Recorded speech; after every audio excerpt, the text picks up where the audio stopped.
दादी, ये होली क्यों मनाई जाती है? इसकी कहानी सुनाओ ना दादी माँ। चलो बेटा, आज तुम्हें होली के पीछे की कहानी सुनाती हूँ। दोस्तों, होली का नाम सुनते ही हमारे चेहरे पर एक प्यारी सी मुस्कान आ जाती है। हवा में उड़ते लाल, हरे, गुलाबी गुलाल की तस्वीरें आंखों के सामने तैरने लगती हैं। चौराहों पर ढोल नगाड़ों की थाप, घरों से आती मीठी मीठी गुजिया और मालपुओं की महक, और बच्चों की पिचकारियों से छूटते रंग, ये सब हमारे मन को उमंग से भर देते हैं। हम सब इस दिन सारे गिले शिकवे भूलकर एक दूसरे को रंग लगाते हैं और खुशी से गले मिलते हैं। लेकिन क्या आपने कभी इस शोर और जश्न के बीच एक पल के लिए रुककर सोचा है कि रंगों का ये खूबसूरत त्योहार आखिर मनाया क्यों जाता है? हम होली से ठीक एक रात पहले चौराहों पर लकड़ियों का एक विशाल ढेर बनाकर उसमें आग क्यों जलाते हैं, जिसे होलिका दहन कहा जाता है? इसके पीछे की कहानी क्या है? आज मैं आपको ले चलता हूँ सतयुग के उस प्राचीन दौर में, जहाँ से होली की असल शुरुआत हुई थी। ये सिर्फ एक कहानी नहीं है, बल्कि यह एक ऐसी रोंगटे खड़े कर देने वाली ऐतिहासिक महागाथा है जो हमें बताती है कि बुराई चाहे कितनी भी ताकतवर, कितनी भी विशाल और अजेय क्यों न हो जाए, लेकिन सच्चाई और सच्ची निस्वार्थ भक्ति के आगे उसे एक न एक दिन घुटने टेकने ही पड़ते हैं। तो चलिए समय के पहिए को पीछे घुमाते हैं और इतिहास के पन्नों को पलटते हैं। ये कहानी शुरू होती है सतयुग में, जब धरती पर असुरों और राक्षसों का खौफ हुआ करता था। उस काल में एक बेहद शक्तिशाली, महत्वाकांक्षी और क्रूर असुर राजा था, हिरण्यकश्यप। हिरण्यकश्यप कोई आम असुर नहीं था। उसके भीतर पूरे ब्रह्मांड पर राज करने की भूख थी। अपने इसी सपने को पूरा करने के लिए उसने मंदराचल पर्वत पर जाकर घोर तपस्या शुरू कर दी। उसकी तपस्या इतनी कठोर थी कि वो सालों तक बिना कुछ खाए पिए एक पैर पर खड़ा रहा। दीमकों ने उसके शरीर पर अपना घर बना लिया, चींटियों ने उसका मांस खा लिया, और उसके शरीर से निकलने वाली तपस्या की आग से तीनों लोग जलने लगे। आखिरकार सृष्टि के रचयिता भगवान ब्रह्मा को उसकी तपस्या से प्रसन्न होकर उसके सामने प्रकट होना ही पड़ा। ब्रह्मा जी ने जब उससे वरदान मांगने को कहा, तो हिरण्यकश्यप ने बड़ी ही चालाकी से एक ऐसा अनोखा वरदान मांगा जिसने उसे तकनीकी रूप से लगभग अमर बना दिया। वरदान ये था कि उसे न तो ब्रह्मा जी की बनाई कोई रचना मार सके, न कोई इंसान मार सके, और न ही कोई जानवर। न वो दिन में मरे, न रात में मरे, न वो घर के अंदर मरे, न बाहर मरे, न धरती पर उसकी मृत्यु हो, न आसमान में, और न ही किसी भी अस्त्र या शस्त्र से उसकी जान जाए। इस अभेद्य वरदान को पाकर हिरण्यकश्यप का अहंकार 7वें आसमान पर पहुंच गया। उसे लगने लगा कि अब तो स्वयं मृत्यु भी उसका कुछ नहीं बिगाड़ सकती। वरदान मिलते ही उसने स्वर्ग पर आक्रमण कर दिया, देवताओं को हरा दिया और देवराज इंद्र का सिंहासन छीन लिया। वो खुद को ही तीनों लोकों का भगवान मानने लगा। हिरण्यकश्यप बोले, हा, अब इस पूरे ब्रह्मांड में मुझसे अधिक शक्तिशाली, मुझसे अधिक बलवान कोई नहीं है। देव, दानव, यक्ष, गंधर्व सभी अब मेरे चरणों की धूल हैं। मैंने मृत्यु को भी अपने अधीन कर लिया है। मृत्यु अब मेरी गुलाम है। आज से मेरे राज्य में, मेरे इन तीनों लोकों में कोई भी उस विष्णु की पूजा नहीं करेगा। विष्णु मेरा सबसे बड़ा शत्रु है, जिसने छल से मेरे भाई हिरण्याक्ष का वध किया था। जो भी भूल से भी विष्णु का नाम लेगा, उसकी जीभ काट दी जाएगी। आज से इस पूरे संसार का केवल एक ही ईश्वर है, एक ही पालनहार है, एक ही भगवान है, और वो हूं मैं, सर्वशक्तिमान हिरण्यकश्यप। हर मंदिर में केवल मेरी मूर्ति स्थापित होगी, मेरी ही आरती उतारी जाएगी। सभी प्रजा केवल मेरी वंदना करेगी। जो मेरी आज्ञा का उल्लंघन करेगा, उसे मृत्यु से भी भयानक दंड दिया जाएगा। हिरण्यकश्यप के इस खौफनाक आदेश और डर से पूरे राज्य में हाहाकार मच गया। डर के मारे लोग भगवान विष्णु का नाम भूलकर, विवश होकर हिरण्यकश्यप की पूजा करने लगे। धरती पर चारों तरफ अधर्म और अन्याय का अंधेरा छा गया। लेकिन कहते हैं ना कि जब अंधेरा सबसे घना होता है, तभी सवेरा होता है। नियति का खेल देखिए। उसी अहंकारी और क्रूर राजा के घर में, उसी के महल में एक ऐसे बालक ने जन्म लिया जो जन्म से ही भगवान विष्णु का परम भक्त था। उस बालक का नाम था प्रहलाद। जब प्रहलाद अपनी माता कयाधु के गर्भ में था, तभी देवर्षि नारद ने उन्हें भगवान विष्णु की महिमा और भक्ति का ज्ञान दिया था। इसीलिए प्रहलाद बचपन से ही शांत, दयालु और भगवान विष्णु की भक्ति में पूरी तरह लीन रहने वाला बालक था। उसे राक्षसों वाले खेल पसंद नहीं थे, वो तो बस आंखें बंद करके नारायण नारायण जपता रहता था। जब हिरण्यकश्यप को अपने गुप्तचरों से ये पता चला कि उसका अपना सगा बेटा, उसका ही खून, उसके सबसे बड़े दुश्मन यानी विष्णु का नाम जपता है, तो उसका क्रोध भड़क उठा। उसे लगा कि यह उसके लिए एक बहुत बड़ा अपमान है। एक दिन हिरण्यकश्यप ने प्रहलाद को प्यार से अपनी गोद में बिठाया और पूछा, पुत्र, तुम्हें इस संसार में सबसे अच्छी विद्या कौन सी लगती है? प्रहलाद ने मासूमियत से जवाब दिया, पिताश्री, जो लोग संसार के झूठे मोह माया को छोड़कर भगवान श्री हरि की शरण में चले जाते हैं, वही सबसे श्रेष्ठ हैं। ये सुनते ही हिरण्यकश्यप ने प्रहलाद को झटके से गोद से नीचे फेंक दिया। उसने प्रहलाद को कई बार समझाने की कोशिश की, उसे डराया, धमकाया, गुरुओं से उसे राक्षसी विद्या पढ़ाने को कहा, लेकिन प्रहलाद की भक्ति अडिग थी। हिरण्यकश्यप बोले, प्रहलाद, मूर्ख प्रहलाद, मेरे पुत्र होकर, मेरे ही खून होकर तुम उस कायर विष्णु का नाम क्यों जपते हो? जिस विष्णु ने धोखे से तुम्हारे चाचा हिरण्याक्ष का वध किया था, तुम उसी हत्यारे के गुण गाते हो। तुम्हारी इतनी हिम्मत? मूर्ख बालक, अपने अज्ञान के पर्दे हटाओ, अपनी आंखें खोलो और देखो, मैं ही इस सृष्टि का पालनहार हूं। मैंने घोर तपस्या करके ब्रह्मा से अमृतत्व का वरदान पाया है। ये हवा जो तुम सांस ले रहे हो, ये पानी जो तुम पीते हो, ये आग, सब मेरे इशारे पर चलते हैं। मृत्यु मेरे दरवाजे पर पहरा देती है। उस कायर विष्णु को छोड़ो और मेरी पूजा करो। प्रहलाद बोले, पिताश्री, आप भ्रम में हैं। अहंकार ने आपकी आंखों पर पट्टी बांध दी है। ये शरीर, ये ताकत, ये राजपाट और ये सत्ता सब नश्वर है, एक दिन मिट्टी में मिल जाएगा। अमर तो केवल मेरे नारायण हैं। ये हवा, ये जल, ये सूर्य, ये चांद, सब उन्हीं की मर्जी से चल रहे हैं। भगवान विष्णु सिर्फ एक देवता नहीं है, वो तो इस चराचर जगत के कण कण में बसे हैं। वो उस खंभे में हैं, वो इस जमीन में हैं, वो आपके भीतर भी हैं और मेरे भीतर भी हैं। उनसे कोई कुछ नहीं छिपा सकता। मेरा ये जीवन उन्हीं को समर्पित है। पिताश्री, ओम नमो भगवते वासुदेवाय नमः। ओम नमो भगवते वासुदेवाय नमः। अपने ही बेटे के मुंह से विष्णु का नाम सुनकर हिरण्यकश्यप का क्रोध ज्वालामुखी की तरह फट पड़ा। उसकी आंखें लाल हो गईं, मुट्ठियां भिंच गईं और उसकी एक दहाड़ से पूरा महल थर्रा उठा। मेरा शत्रु, मेरा सबसे बड़ा दुश्मन विष्णु और मेरा ही खून उसका गुणगान कर रहा है। उसने फैसला किया कि जो बेटा उसकी बात नहीं मान सकता, जो उसके दुश्मन को अपना भगवान मानता है, उसे जीवित रहने का कोई अधिकार नहीं है। राजधर्म और पिता के मोह से ऊपर उठकर अब उसके सिर पर सिर्फ और सिर्फ अहंकार का भूत सवार था। यहां से शुरू हुआ क्रूरता का एक ऐसा सिलसिला जिसे सुनकर आज भी रूह कांप जाती है। एक पिता जो रक्षक होना चाहिए था, वही सबसे बड़ा भक्षक बन गया। हिरण्यकश्यप ने अपने ही मासूम कोमल से बेटे को मारने के लिए एक से बढ़कर एक खौफनाक तरीके अपनाए। सबसे पहले उसने अपने क्रूर सैनिकों को आदेश दिया कि प्रहलाद को राज्य के सबसे ऊंचे पहाड़ की चोटी पर ले जाया जाए और वहां से नीचे नुकीले पत्थरों की खाई में फेंक दिया जाए। सैनिकों ने ऐसा ही किया। उस नन्हे से बालक को घसीटते हुए पहाड़ पर ले गए और बिना किसी दया के उसे नीचे धकेल दिया। लेकिन ये क्या, प्रहलाद के चेहरे पर खौफ की एक लकीर तक नहीं थी। वो हवा में तेजी से नीचे गिरते हुए भी मुस्कुरा रहा था। उसकी आंखें बंद थीं और होठों पर सिर्फ एक ही जाप था और वह नारायण का ध्यान कर रहा था। धरती के कठोर पत्थरों पर गिरने से पहले ही हवाओं ने उसका रास्ता मोड़ दिया। भगवान विष्णु ने उसे फूलों की तरह अपनी बाहों में सुरक्षित थाम लिया। जब सैनिक नीचे पहुंचे तो देखा प्रहलाद मिट्टी में खेल रहा था। प्रहलाद को एक खरोंच तक नहीं आई।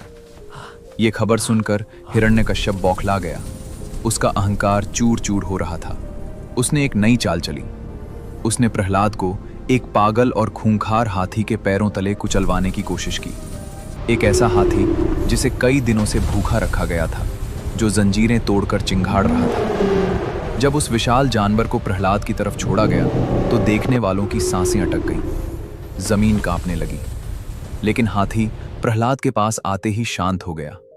प्रहलाद के तेज और भक्ति ने उस जानवर के क्रोध को हर लिया था और उसने अपनी सूंड से प्रहलाद के चरण स्पर्श कर लिए।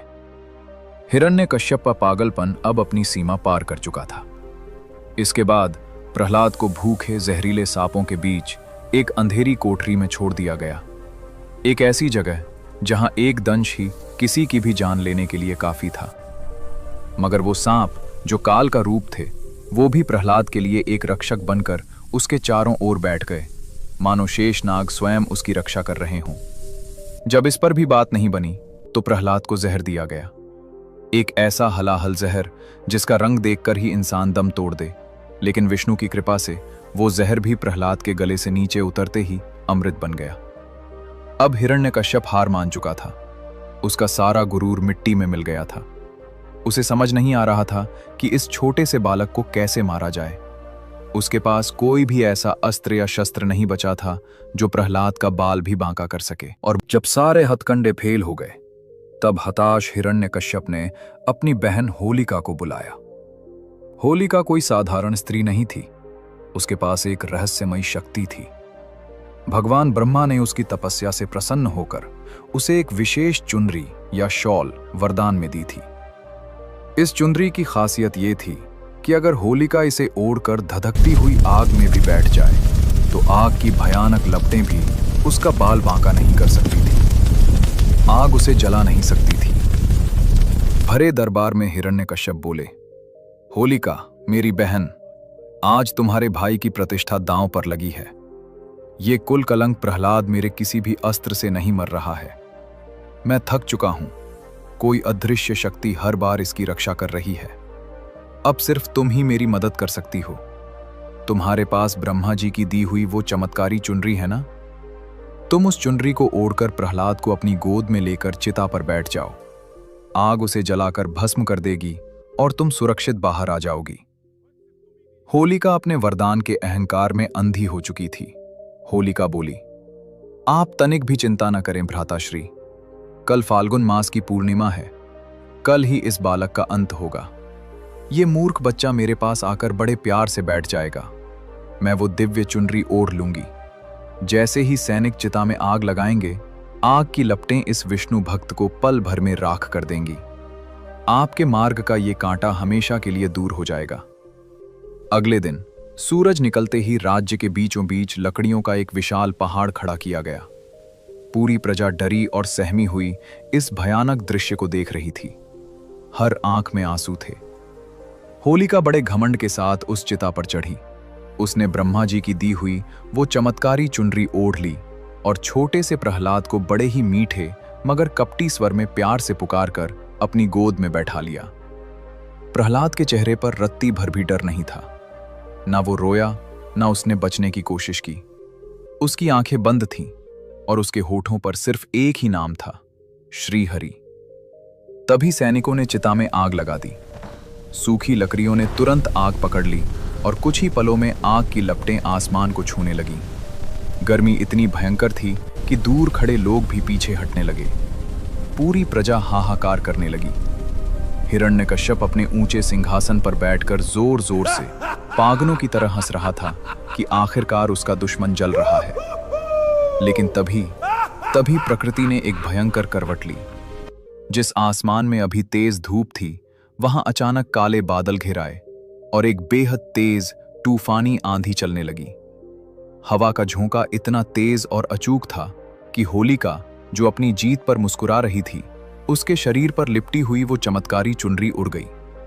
होलिका डर के मारे चीखने लगी, बचाओ भ्राताश्री, मुझे बचाओ।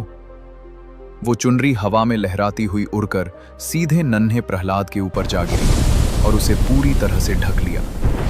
आग की भयंकर लपटों ने पलक झपकते ही होलिका को अपने आगोश में ले लिया। जो आग प्रहलाद को छू भी नहीं पा रही थी, उसी आग ने होलिका को घेर लिया।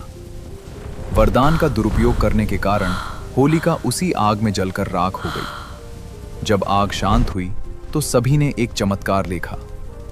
प्रहलाद राख के ढेर के बीचों बीच सुरक्षित बैठा था और मुस्कुरा रहा था। उसे आग की एक लपट ने छुआ तक नहीं था। धुएं के छटते ही पूरे मैदान में जैसे सन्नाटा छा गया।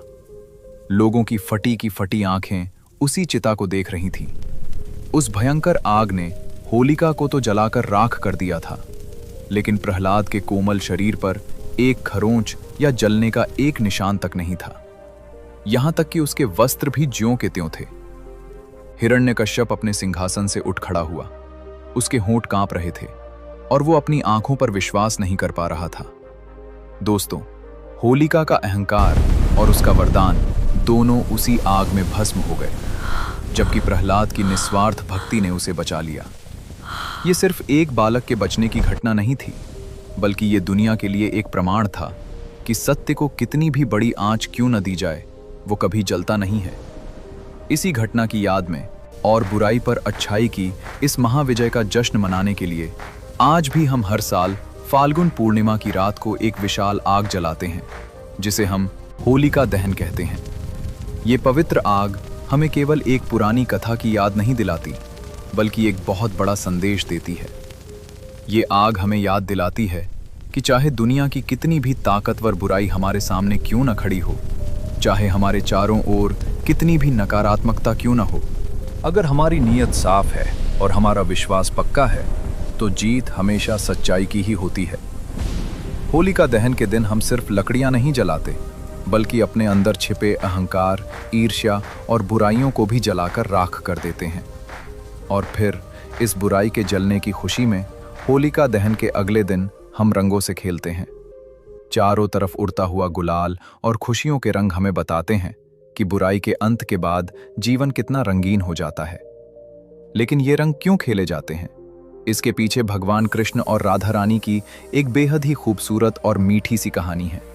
वो कहानी भी मैं आपको अभी सुनाता हूँ, लेकिन उससे पहले अगर आपको प्रहलाद की यह कहानी पसंद आई हो तो कमेंट्स में जय श्री विष्णु या जय नरसिंह भगवान जरूर लिखें। चलिए अब सुनते हैं ये रंग क्यों खेले जाते हैं, इसके पीछे क्या कहानी है। अब अगली सुबह हो गई है, फाल्गुन मास की पूर्णिमा के अगले दिन की खुशनुमा और सतरंगी सुबह। आज के दिन हम सब क्या करते हैं? हम अपने हाथों में लाल, गुलाबी, हरा, पीला रंग लेते हैं, पानी से भरी पिचकारियां उठाते हैं और निकल पड़ते हैं अपने दोस्तों, रिश्तेदारों और यहाँ तक कि अनजान लोगों को भी रंगने के लिए। आज कोई छोटा नहीं, कोई बड़ा नहीं, कोई अमीर नहीं, कोई गरीब नहीं, आज सब एक ही रंग में रंगे नजर आते हैं। इस दिन को हम धुलंडी या रंगों वाली होली कहते हैं। लेकिन क्या होलिका दहन के तुरंत बाद लोगों ने ऐसे ही रंग खेलना शुरू कर दिया था? नहीं, रंगों के इस महाकुंभ की शुरुआत सतयुग के प्रहलाद से नहीं, बल्कि द्वापर युग के नटखट माखनचोर हमारे प्यारे भगवान श्री कृष्ण और बरसाने की लाडली राधा रानी से हुई थी। तो चलिए मैं आपको ले चलता हूँ सीधे द्वापर युग के उस जादुई ब्रजमंडल में, एक ऐसी जगह जहाँ की मिट्टी में भी प्रेम की महक है, जहाँ यमुना नदी अपनी नीली लहरों के साथ कल कल बह रही है। तट पर विशाल कदम्ब के पेड़ों पर पीले और सुगंधित फूल खिले हैं, ठंडी हवाएं चल रही हैं और गोकुल की हर गली, हर चौराहे में नन्हे कन्हैया की बांसुरी की मीठी धुन गूंज रही है। उस अलौकिक धुन को सुनकर पक्षी चहकना भूल जाते हैं और मोर मगन होकर नाचने लगते हैं। द्वापर युग में जब भगवान विष्णु ने स्वयं श्री कृष्ण के रूप में इस धरती पर अवतार लिया, तो उनका रूप बेहद मनमोहक और जादुई था।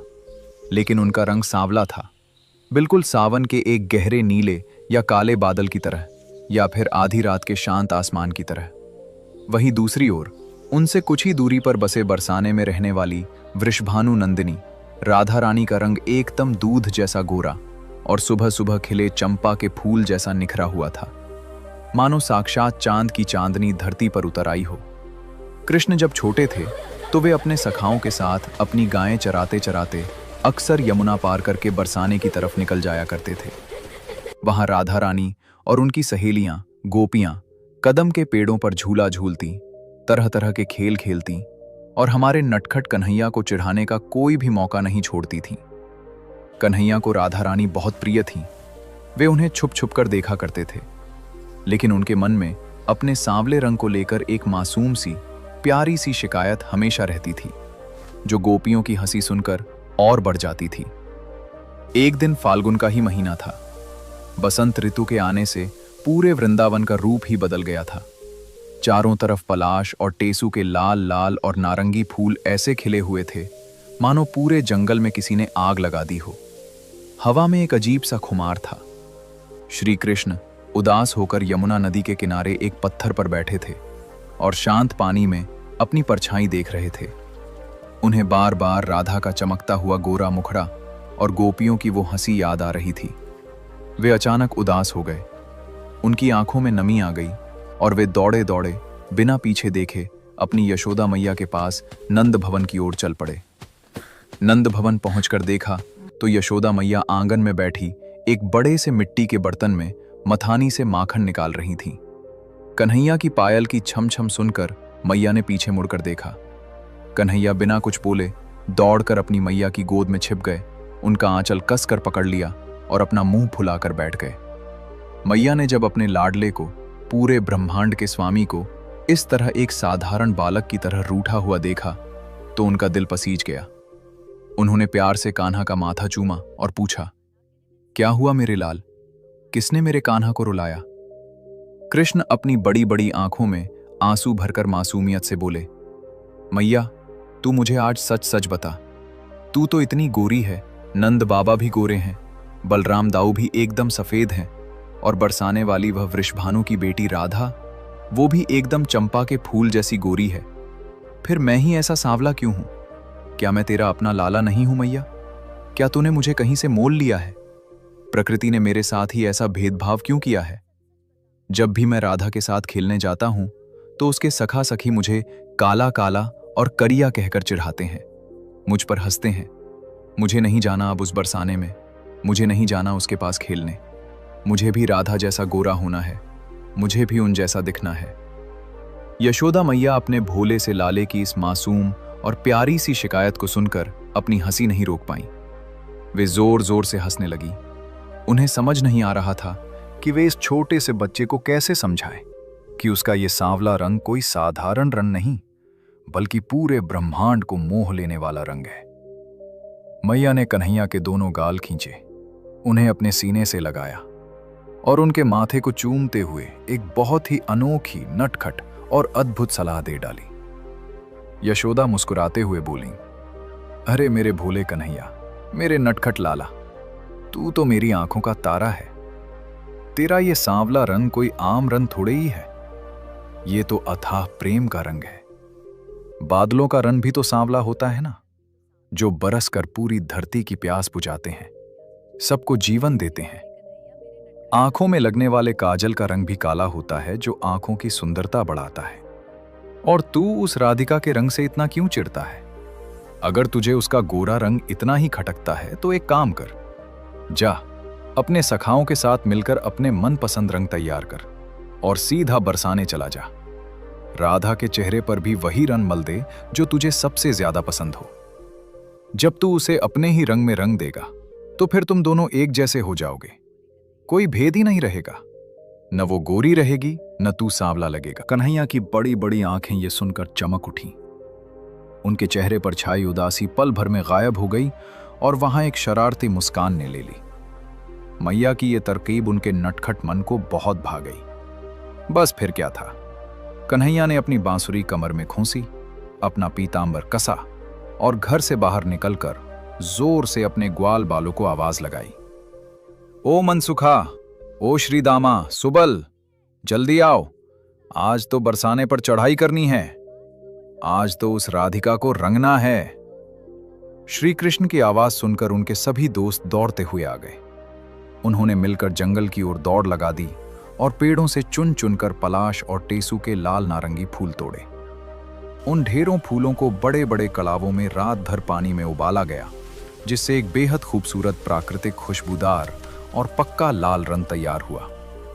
इसके साथ ही उन्होंने माथे पर लगाने वाले चंदन के पाउडर, कीमती केसर और ताजे गुलाब की पंखुड़ियों को पीसकर पीला और गुलाबी गुलाल बनाया। इस सारी तैयारी के बीच कन्हैया के चेहरे पर एक गजब की चमक थी। रंग तैयार होने के बाद दूर से ही रंग फेंकने के लिए कन्हैया ने बांस की पोरियों को काटकर उनसे लंबी लंबी पिचकारियां भी तैयार कर ली।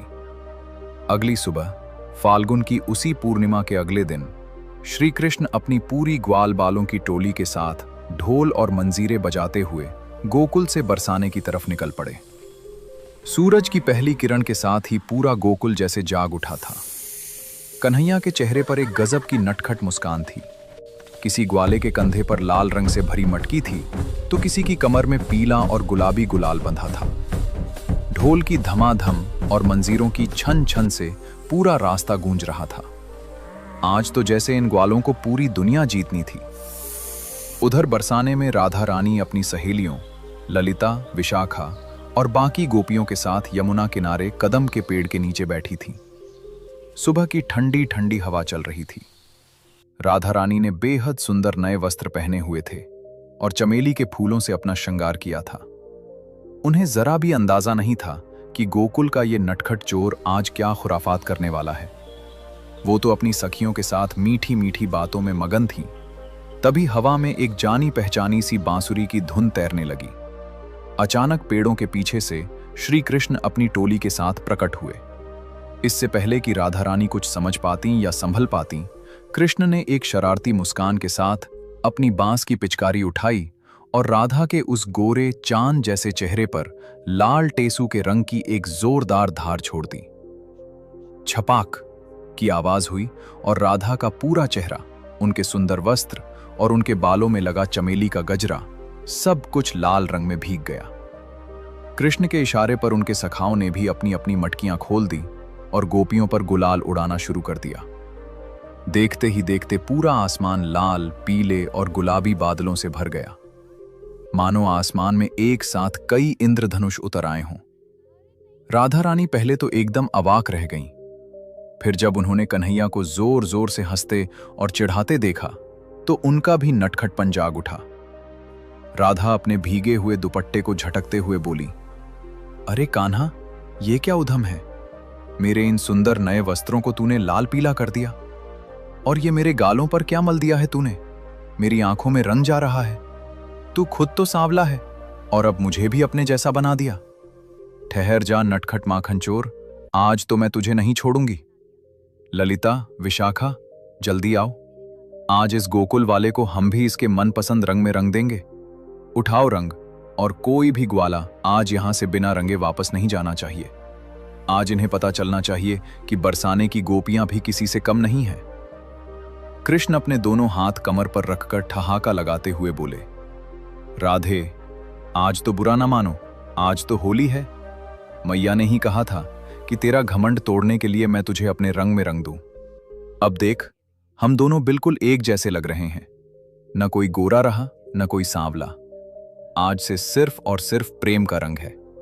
हिम्मत है तो मुझे पकड़ कर दिखाओ बरसाने वालियों। इसके बाद जो हुआ वो इतिहास बन गया। राधा रानी और गोपियों ने भी कृष्ण और उनके दोस्तों पर पलटवार किया। गोपियों ने अपने पास रखे सुगंधित गुलाल से कान्हा को पूरी तरह नहला दिया। लेकिन बात सिर्फ रंगों पर नहीं रुकी। गोपियों ने रंग तो डाला ही, साथ ही कृष्ण और उनके दोस्तों को मजा चखाने के लिए प्रेम से उन पर रंग समाज के सारे भेदभाव मिटाकर हम सबको एक समान बना देते हैं। यशोदा मैया के उस छोटे से सुझाव और कन्हैया की उस प्यारी सी शरारत ने हमें दुनिया का सबसे खूबसूरत और जीवंत त्योहार दे दिया, हमारी प्यारी होली। तो इस बार जब आप होली खेलें तो सिर्फ किसी के गालों पर रंग ना लगाएं, बल्कि अपने दिलों के सारे भेदभाव, सारी कड़वाहट और सारे गिले शिकवे उसी रंग में घोलकर हमेशा के लिए मिटा दें। किसी रूठे हुए को मना लें, किसी अजनबी को अपना बना लें, क्योंकि जब दिल के तार जुड़ते हैं तभी होली का असली रंग निखर कर आता है। यही है होली का असली मतलब। आप सभी को रंगों और प्रेम के इस महापर्व की बहुत बहुत शुभकामनाएं। हैप्पी होली। अगर आपको यह कहानी पसंद आई हो तो इस वीडियो को लाइक करें, अपने दोस्तों के साथ शेयर करें और कमेंट्स में राधे राधे या जय श्री कृष्ण जरूर लिखें। मिलते हैं अगले वीडियो में।